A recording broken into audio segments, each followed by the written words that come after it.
27 কদরের রাত কোন ইবাদত করলে বেশি সওয়াব পাবেন? আসসালামু আলাইকুম ওয়ারাহমতুল্লাহ। প্রিয় দর্শক, স্বাগতম আমাদের প্রিয় চ্যানেল ইচ্ছে ঘুরিতে।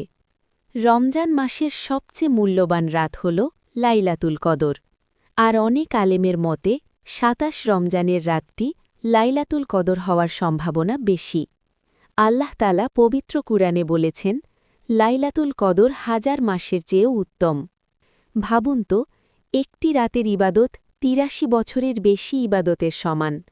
তাই এই রাতটি আমাদের জীবনের সবচেয়ে গুরুত্বপূর্ণ রাতগুলো একটি।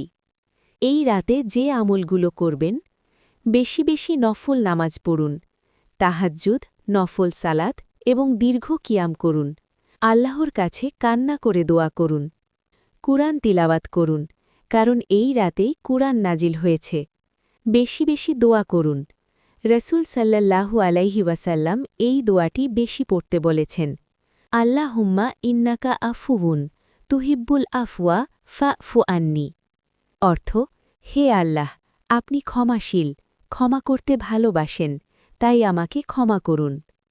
জিকির ও ইস্তেগফার করুন, সুবহানাল্লাহ, আলহামদুলিল্লাহ, আল্লাহু আকবার, আস্তাগফিরুল্লাহ।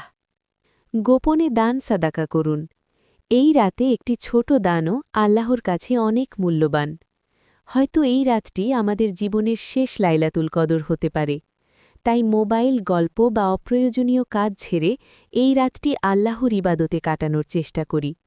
হয়তো এই একটি রাতই আমাদের ভাগ্য বদলে দিতে পারে।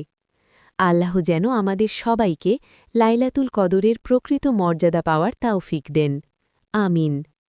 যদি ভিডিওটি ভালো লাগে, লাইক, শেয়ার এবং সাবস্ক্রাইব করে আমাদের সাথে থাকবেন। আসসালামু আলাইকুম।